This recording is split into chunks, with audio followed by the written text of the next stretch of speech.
alegría.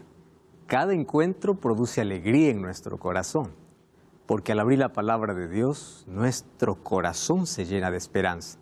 Cuando hablo de corazón, no estoy hablando de aquel órgano que bombea sangre, estoy hablando de mente. Cuando nuestra mente se ilumina, las cosas se ven de manera diferente. Nuestra visión espiritual cambia, podemos enfrentar la vida con otros ojos, viendo que las promesas de Dios son una realidad.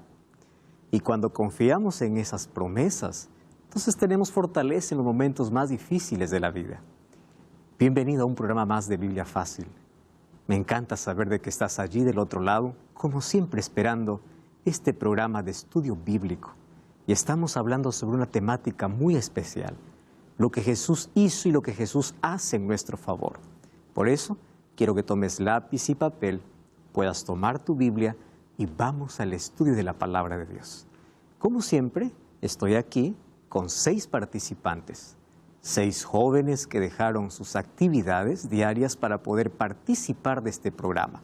Pero también quiero felicitarte a ti, porque estás dejando algunas actividades en este momento para estudiar la Biblia. ¿Qué te parece si ahora juntos pedimos que el Espíritu Santo pueda guiarnos en este estudio?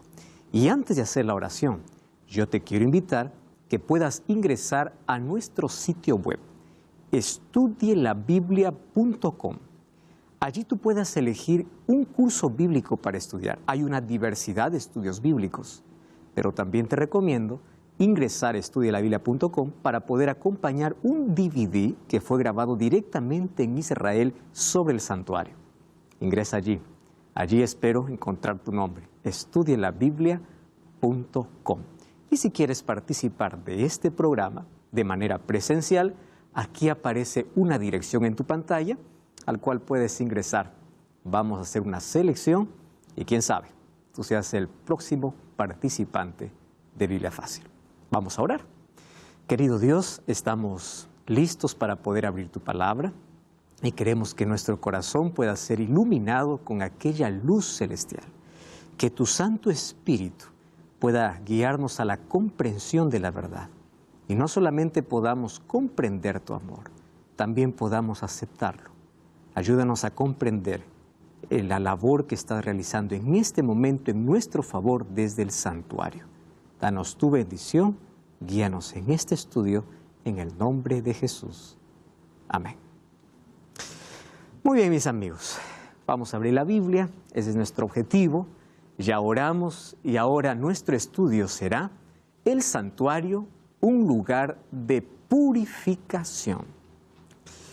La palabra purificación es un término que ya hemos visto, ya hemos hablado aquí en los programas anteriores. ¿Por qué el santuario tenía que ser purificado? La respuesta es simple, porque era contaminado. ¿Cómo era contaminado? Porque a través de la sangre de los animales que morían en el altar de sacrificio, los pecados quedaban registrados dentro del santuario. Y también dijimos que todo lo que había en el santuario, tanto sacrificios, fiestas, las ceremonias que se realizaban aquí, representaban el ministerio de Cristo y alguna parte del plan de salvación. Entonces, ¿qué manera didáctica de Dios de poder presentarnos su plan, algunos con fecha y hora exacta, como ya vimos, y todo donde está dentro del santuario? Por eso, quien entra al santuario puede contemplar mejor el amor de Dios, puede contemplar la justicia de Dios y puede contemplar la vida de manera diferente. Haciendo apenas un breve repaso, vimos que cuando Jesús vino a esta tierra, Juan capítulo 1, versículo 14 dice, el verbo se hizo carne. Cuando habla acerca de ese verbo está haciendo referencia a Cristo.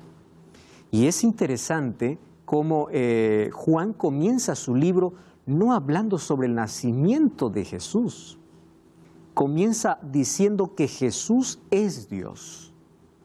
Vamos a ver, Juan capítulo 1. Este es un evangelio totalmente diferente a los otros evangelios. Juan capítulo 1, versículo 1. Mateo comienza con la genealogía de Jesús. Marcos y Lucas tienen un inicio con el nacimiento de Jesús, pero Juan comienza así. En el principio era el Verbo estaba con Dios y el Verbo era Dios. O sea, Jesús, aquel que se encarnó, no es un Dios menor, como algunos por allí dicen. No es alguien que se hizo Dios después de ir al cielo, no. Él era Dios. Y para tener seguridad de su poder, de su omnipotencia y de la plenitud de su divinidad, Él dice así: Este estaba en el principio con Dios y todas las cosas por medio de Él fueron hechas. Sin Él, nada de lo que ha sido hecho fue hecho. En Él estaba la vida. Entonces Él es Dios, plenamente Dios. Ahora vamos al verso 14. Ese verbo, ¿de qué verbo está hablando? De Jesús. Ese verbo se hizo carne y habitó entre nosotros llenos de gracia y bondad. Ahora, es interesante que la palabra habitar, dijimos que es un neologismo que usa aquí Juan. ¿Qué cosa es un neologismo? Es una palabra nueva que no se usa en otras oportunidades.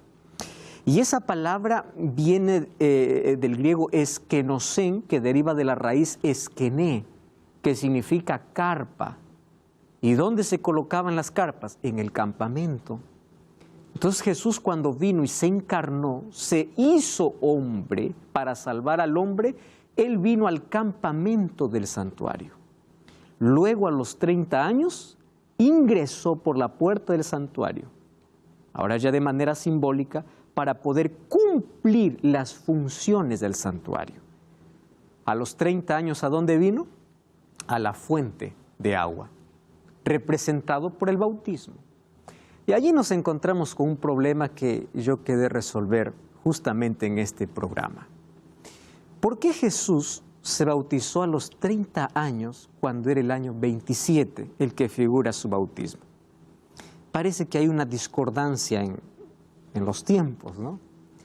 Y eso ha generado muchas dudas. Dice, ¿cómo es que Jesús tenía 30 en el año 27? Jesús tenía 33, pero murió el año 31. ¿Cómo se resuelve ese asunto?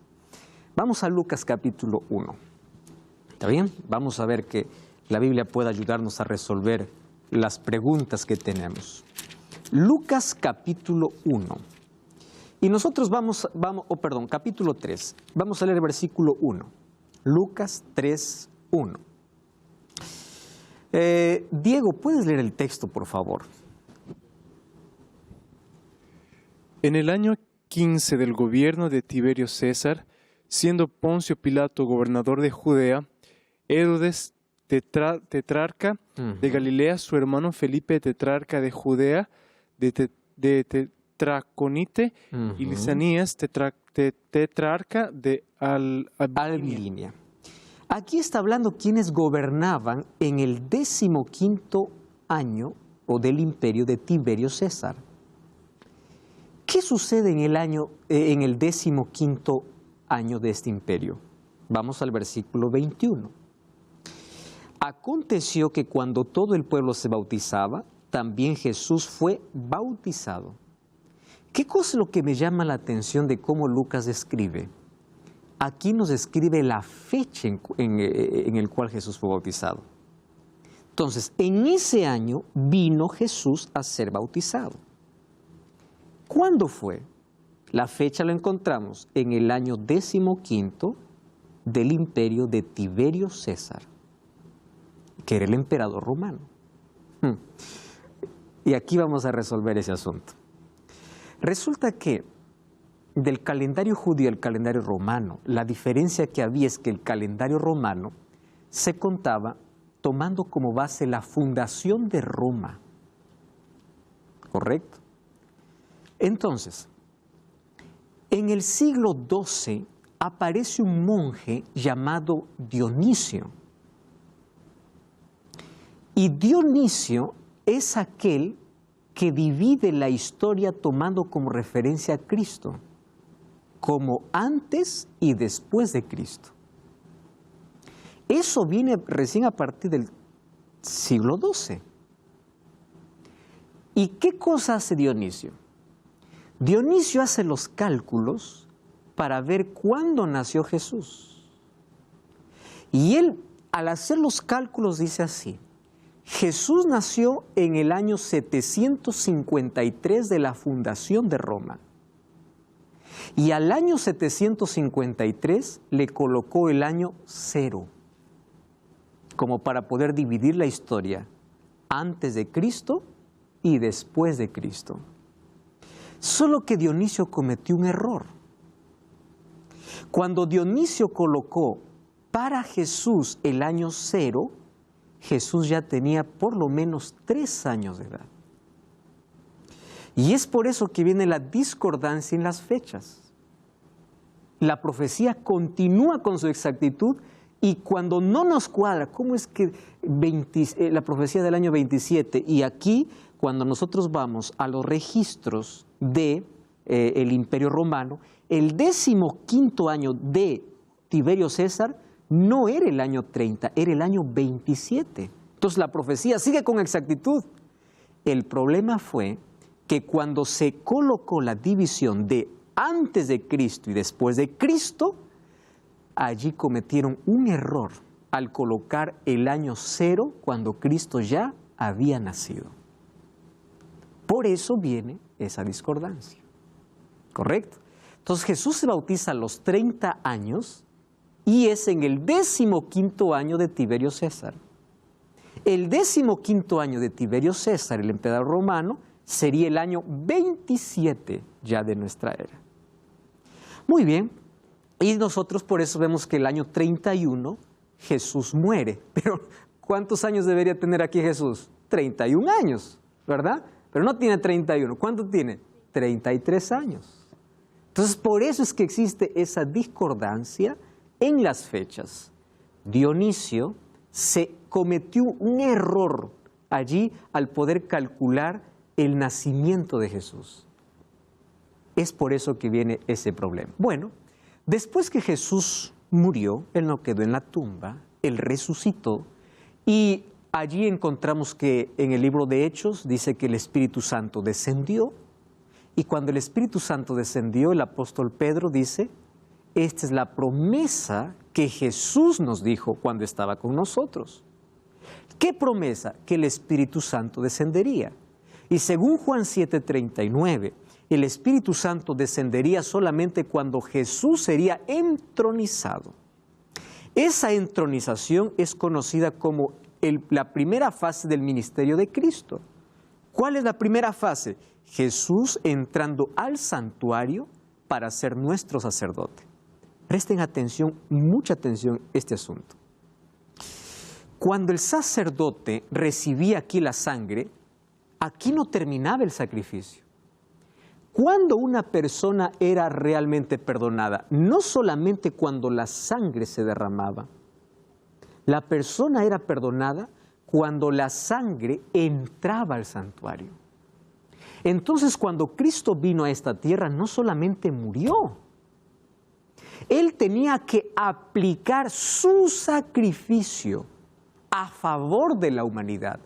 Y para eso, Jesús ya no sería más el sacrificio, sino pasaría a ser, ¿qué cosa? El sacerdote. Por eso recuerdan ustedes que los sacerdotes también prefiguraban a Cristo. Entonces Jesús en el año 31 es el sacrificio. Pero desde que fue al cielo, entra al santuario, Jesús llega a ser nuestro sacerdote. ¿Y para qué? Para poder interceder. Y luego vimos que Jesús está como sacerdote en el cielo desde el año 31. Solo que la Biblia no nos deja en oscuridad y nos habla del ministerio bifásico de Jesús. ¿Qué significa bifásico? Un ministerio dividido en 2 fases. ¿Y por qué en 2 fases? Porque en el santuario terrenal había un servicio diario y había un servicio anual. El servicio diario era realizado ¿por quién? Por los sacerdotes.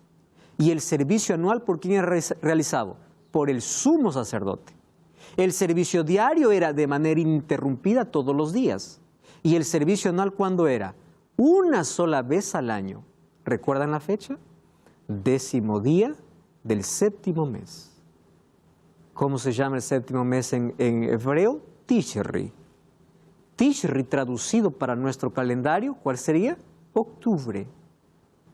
Entonces, ese era el día de purificación. Y Dios muestra a Daniel y dice, yo escuché ese diálogo del cielo, ya hemos leído, pero vamos a abrir nuevamente, en Daniel capítulo 8, versículo 14, diciendo, ¿hasta cuándo vamos a permitir que, porque ahí se levanta un cuerno pequeño, que de aquí en los próximos programas vamos a ver quién es ese cuerno pequeño, que echa por tierra la verdad?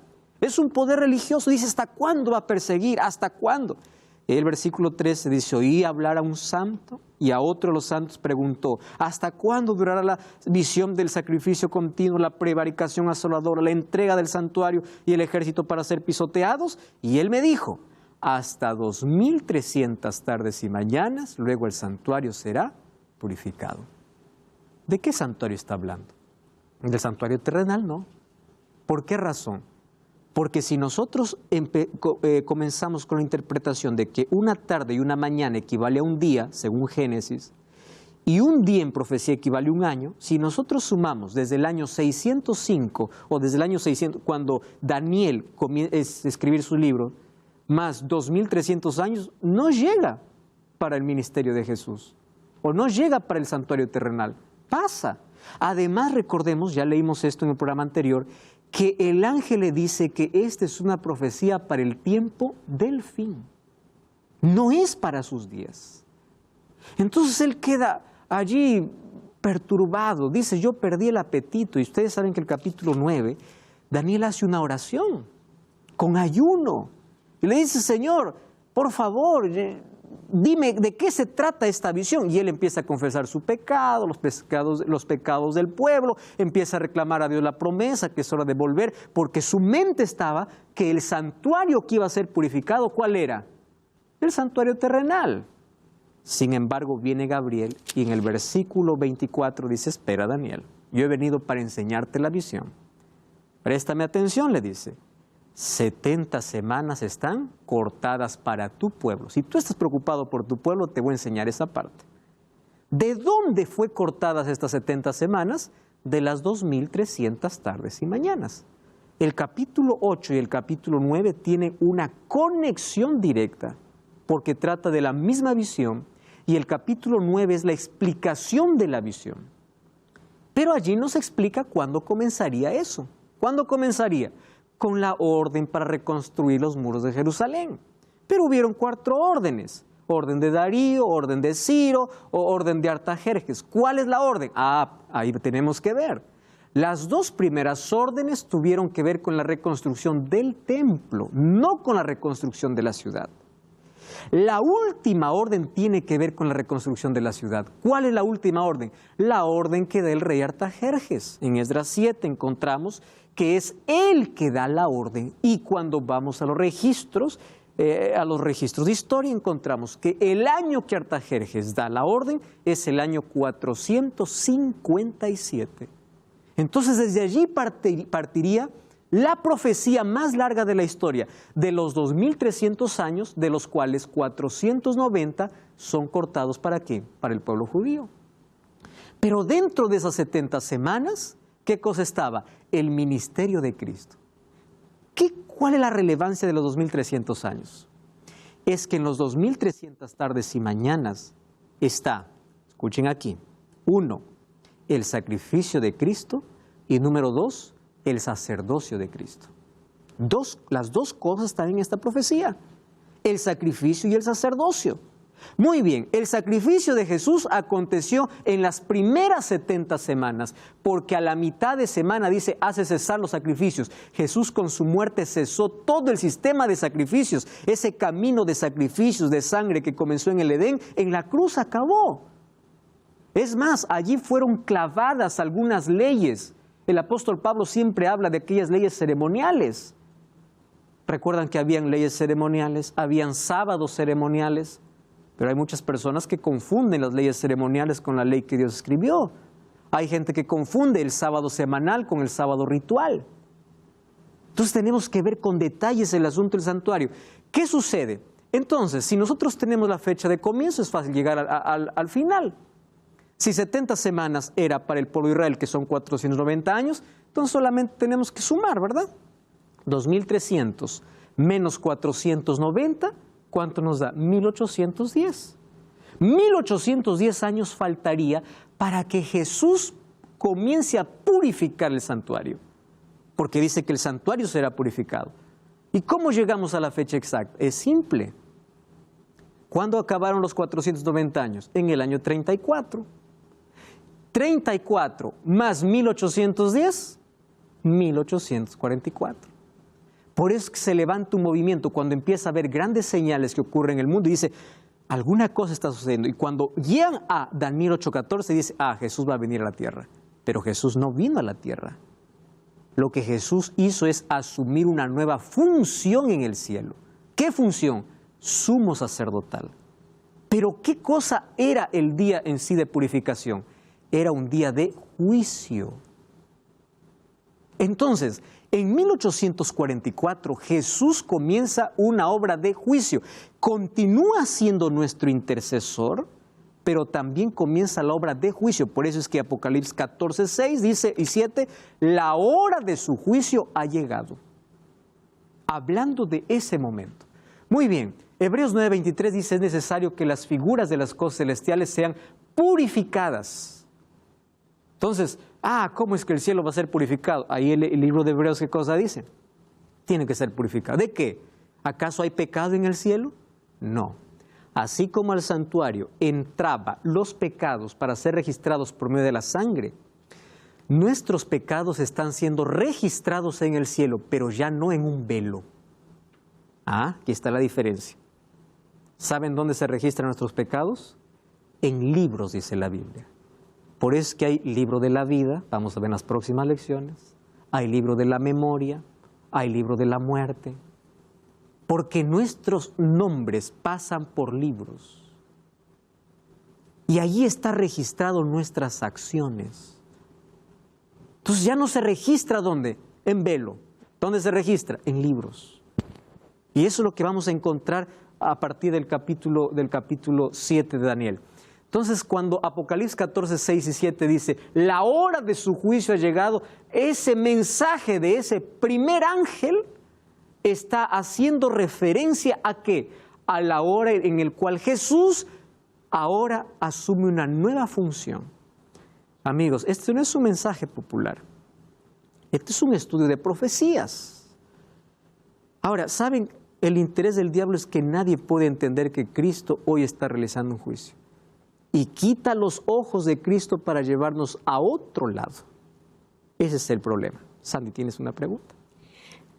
Así es, pastor. Quería preguntar, ¿en qué parte en este momento de la historia nos encontramos según ya el tema que ya hemos hablado sobre los tiempos?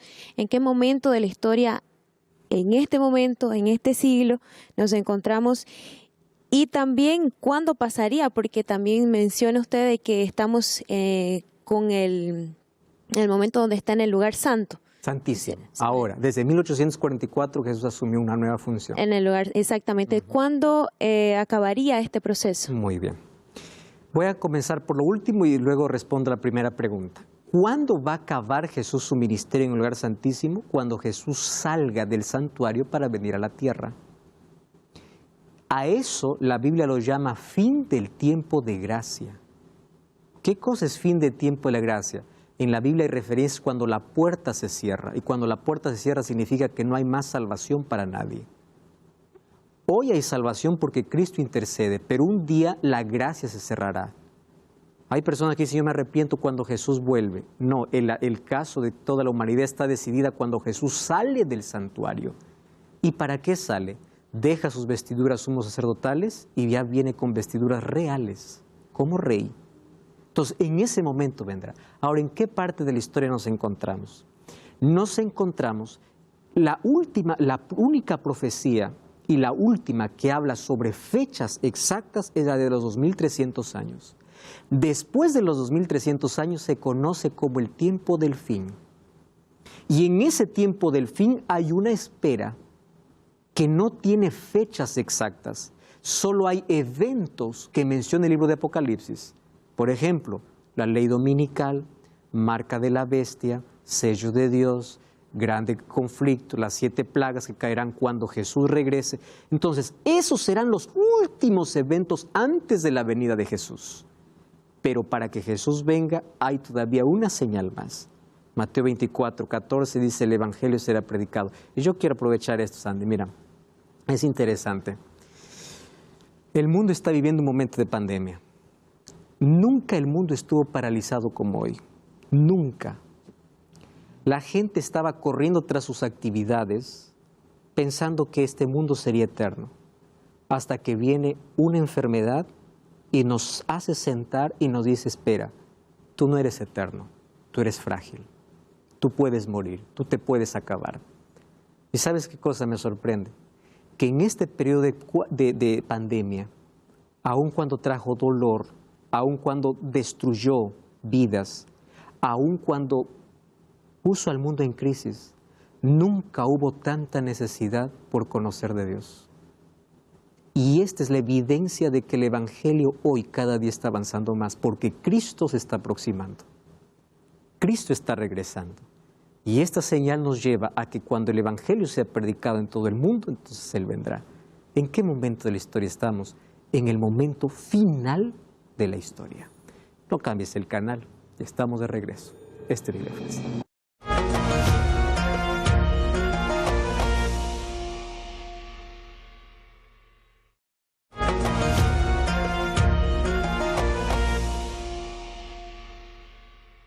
Estamos de regreso, como siempre con Biblia en mano para poder descubrir revelaciones maravillosas de Dios a través de su palabra. Hoy estamos hablando de la purificación del santuario y hay algunos detalles que nos gustaría tomar en cuenta. Miren, vamos a Daniel capítulo 7, habla acerca de este comienzo de juicio en el cielo. Miren, Daniel capítulo 7, versículo 9 y el versículo 10, dice así. Estuve mirando hasta que fueron puestos tronos y se sentó un anciano de días. Cuando dice anciano de días no está hablando de un mayorcito, de un viejito.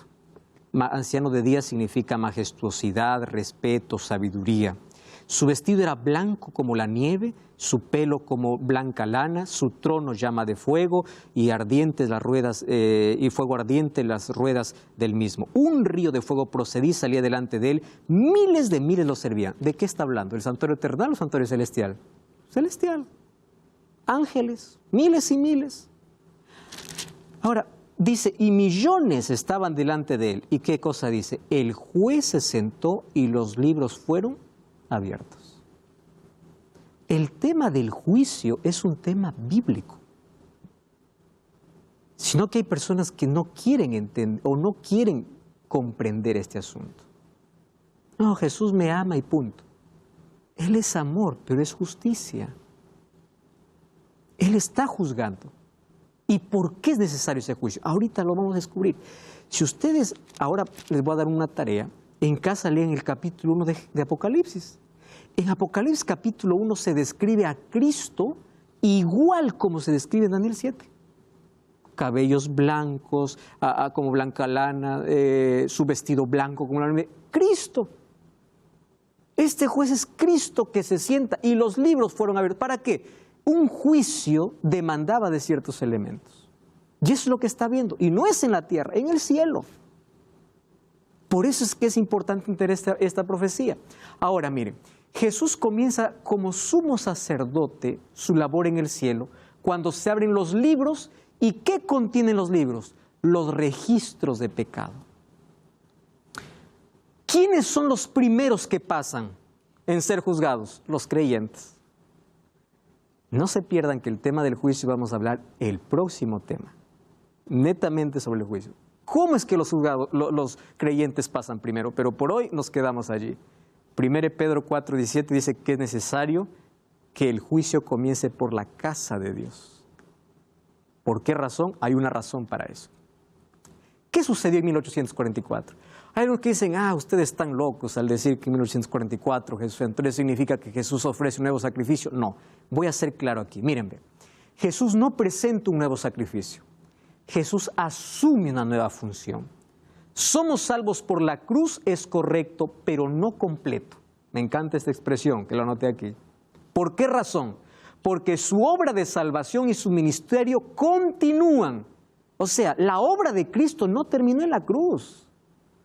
La obra de salvación continúa en el santuario. Entonces, hoy la gente solamente mira el altar y se olvida del santuario.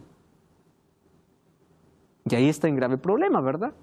Porque aunque fue completa, o aunque fue que somos salvos por la cruz, es correcto, no es completo porque Jesús completa ese plan, ¿dónde? En el santuario. Entonces, Cristo no solamente hizo, Él hace. Jesús no solamente, Jesús murió, no, Él hoy está intercediendo por mí. Esa labor de intercesión es ignorada. Ahora, miren, hablando del juicio, ¿quién es el que nos condenará? Romanos 8:34.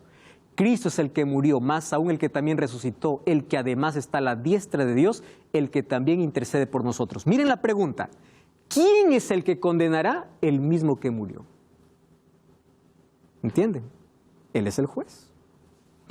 Hebreos 7:25, por lo cual puede también salvar perpetuamente a los que por Él se acercan a Dios, viviendo siempre para interceder por ellos. Él es nuestro intercesor.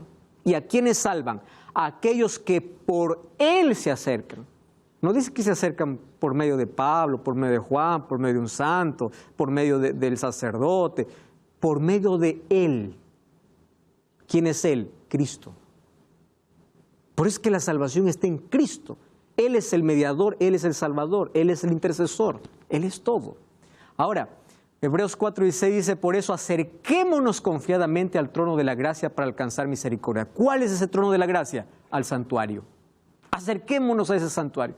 ¿A dónde entró Cristo? Hay algunos que por allí colocan Hebreos y dicen, pero allí Hebreos dice que Jesús entró al lugar santísimo. ¿Y de dónde sacan ustedes que Jesús entró al lugar santo? Vamos a entender aquí dos palabras, la palabra ta'agia y la palabra esquené, que son usadas en el libro de Hebreos.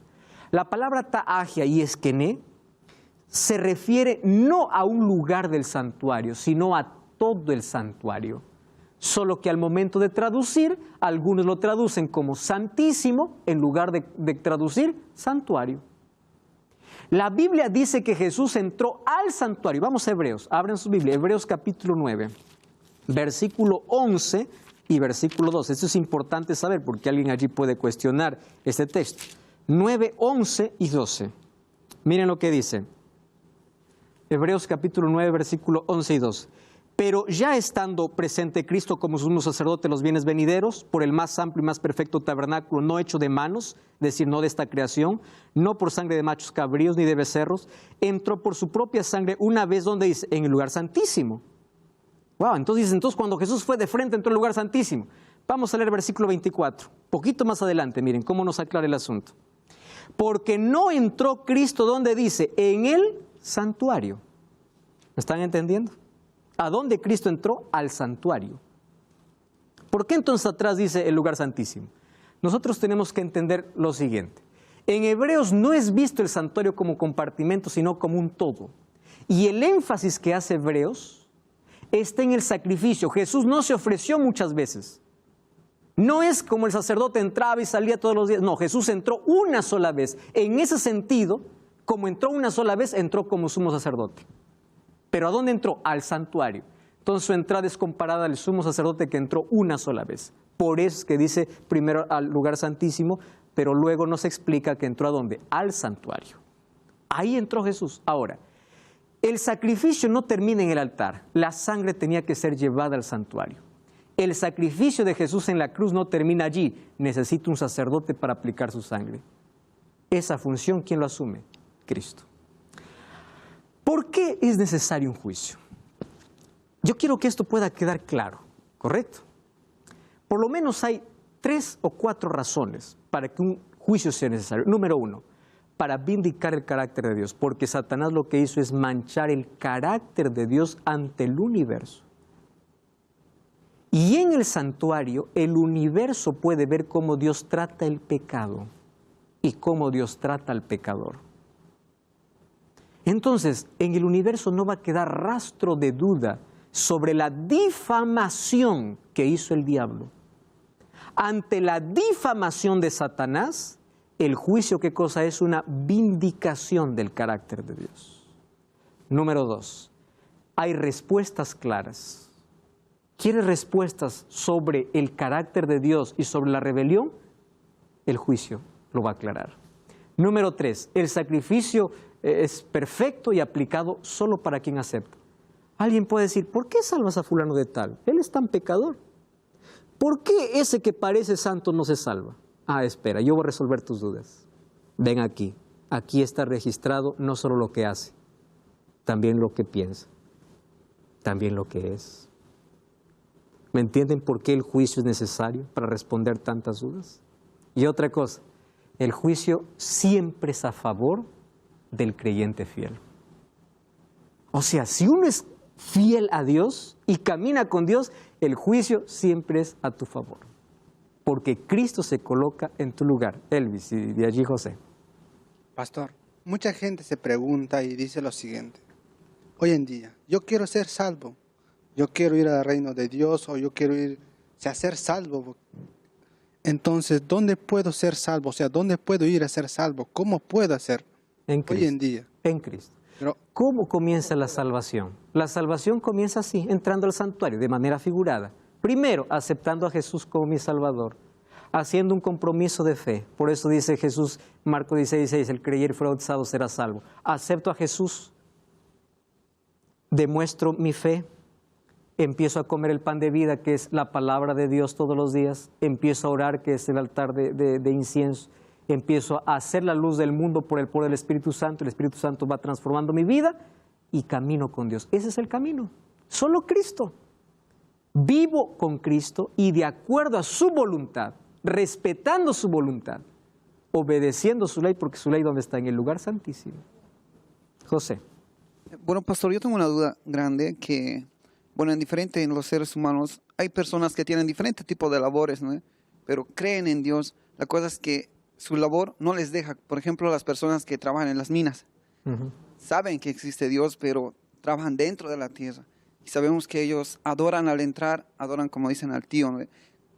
¿Cuál tiene la oportunidad de salvarse? Porque es su única labor. Y, o sea, ¿cómo podemos hacer nosotros como cristianos para enseñar lo que dice la Biblia y llevarnos al camino de Dios, sabiendo que ellos tienen creen diferente y experiencias según acá? En la vida solo tienes dos caminos, obedecer a Dios o hacer tu voluntad. Hacer tu voluntad es no obedecer a Dios e ir contra la ley de Dios. Si yo tengo que elegir entre un trabajo y Dios, yo voy a elegir lo que pesa más en mi vida.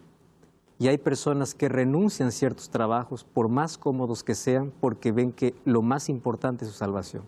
Va a depender el mayor interés de la vida. Si el mayor interés es dinero, el trabajo es primero que Dios. Si el mayor interés es Dios, Dios es primero que el trabajo. Está en base a prioridad en la vida. Ah, no, pero yo salgo de ahí y voy a morir de hambre. Salmos dice, no he visto justo desamparado ni su descendencia que mendigue pan. La vida está marcada por decisiones. Y en el juicio vamos a ver que la justicia de Dios es perfecta. ¿Y por qué es perfecta? Porque Él no culpa al inocente, pero tampoco salva al culpable. Cada uno es juzgado de acuerdo a la luz que recibe. Muy bien, por eso es necesario un juicio. En este juicio se revela a los seres celestiales, miren, al universo, ¿quién de entre los muertos va a resucitar? Porque recuerden que habrán dos resurrecciones. La primera, cuando Jesús regrese, y la segunda, después de 1000 años. Eso dice la Biblia, eso dijo Jesús, Juan 5:39. Todos oirán su voz, unos para vida eterna, otros para condenación. Apocalipsis 20 dice que los otros muertos volvieron a vivir después de 1000 años. Entonces hay dos resurrecciones, dos momentos. Muy bien, aquí se determina quién del que murió resucita. ¿Por qué? Porque nadie te salva de muerto. No hay misa que te salve, no hay oración que te salve. La salvación es un asunto de elección en vida. No es que yo morí allí pecando contra Dios y despierto en el cielo. ¡Wow! ¿Y qué hago aquí? No, es una elección.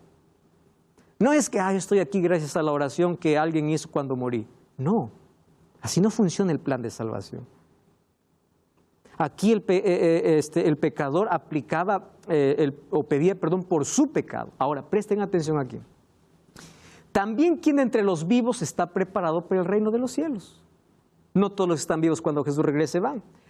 Al final del ministerio de Cristo señalará el fin del tiempo de gracia para los seres humanos y Él volverá a la tierra para buscar a los suyos. Entonces Jesús actuó como sacerdote el año 31 hasta 1844 por 1813 años. Y desde el 22 de octubre de 1844 actúa como sumo sacerdote ejecutando un juicio. Aproximadamente ya son 176 años. Muy bien. Cuando Jesús termine su obra mediadora en el cielo, se quitarán sus vestiduras sacerdotales y se colocará sus vestiduras de rey para buscar a sus hijos. Allí termina el fin de la historia. ¿Qué dice Pablo? 2 Corintios 5:10. Es necesario que todos nosotros comparezcamos ante el tribunal de Cristo, para que cada uno, no es por familia, cada uno reciba según lo que haya hecho mientras estaba en el cuerpo, mientras estaba vivo, sea bueno, sea malo.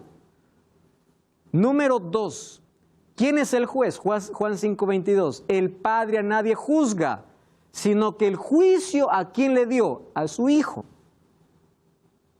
Ahora, si Jesús es el juez, ¿qué cosa tienes que hacer? Aceptar a Jesús y vivir con Jesús. ¿Qué dice Juan 17:3? Esta es la vida eterna, que te conozcan a ti, el único Dios verdadero, y a Jesucristo a quien has enviado. Vida eterna. ¿Qué cosa dice Jesús en Juan 10? Yo conozco mis ovejas y mis ovejas oyen mi voz.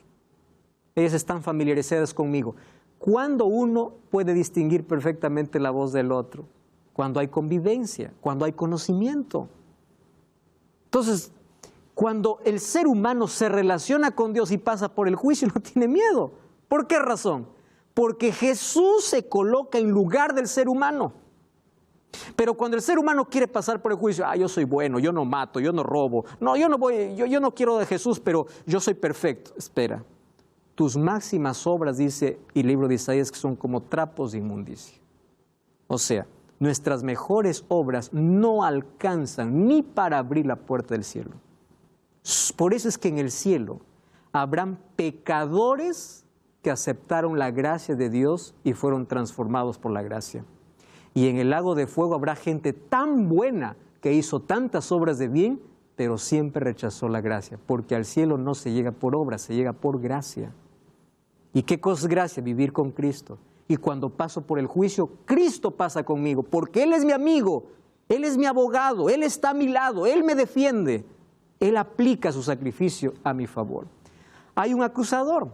En Zacarías 3 dice que Satanás acusó al sumo sacerdote Josué. Le dice, él no merece, él es un pecador. Y ahí hay una linda escena de juicio donde Dios le dice, Dios te reprenda, Satanás, porque este es un carbón arrebatado del fuego. Todos los que llegaremos al cielo seremos carbones arrebatados del fuego. Eso es nuestra realidad. Y Apocalipsis 12:10 dice que el acusador es Satanás. ¿Quién es el acusado? Hechos 17:31. Ha establecido un día en el cual juzgará al mundo con justicia por aquel varón a quien designó, dando fe a todos como haberlo levantado de los muertos. ¿Quién es el que juzga? Cristo. ¿Y quién será juzgado? La humanidad. Pero aquí hay algo importante, amigos. Todos los seres humanos seremos juzgados, de acuerdo al conocimiento que tenemos. Hay gente que dice, ¿qué hay de aquellos antepasados que nunca conocieron de Jesús? ¿Qué hay de una persona que murió sin saber toda la verdad? Pero si esa persona fue fiel, sincera, a la luz que recibió, Dios lo salvará. Eso es gracia. Pero hay personas que conocen la luz y rechazan la luz. Eso es otra cosa, totalmente diferente. ¿Quién es el abogado? 1 Juan 2:1, hijitos míos, estas cosas escribo para que no pequéis. Si alguno hubiere pecado, abogado tenemos. ¿Quién es el abogado? Cristo. ¿Quiénes son los testigos? Apocalipsis 20:12. Vi a los muertos, grandes y pequeños, de pie ante Dios. Los libros fueron abiertos por las cosas que estaban escritas en los libros. ¿Qué libros? Malaquías capítulo 3 dice que hay libro de memoria. Apocalipsis 20:12 dice que hay libro de la muerte y hay libro de la vida. ¿Quiénes registran nuestras acciones? Los ángeles. ¿Y cómo seremos juzgados?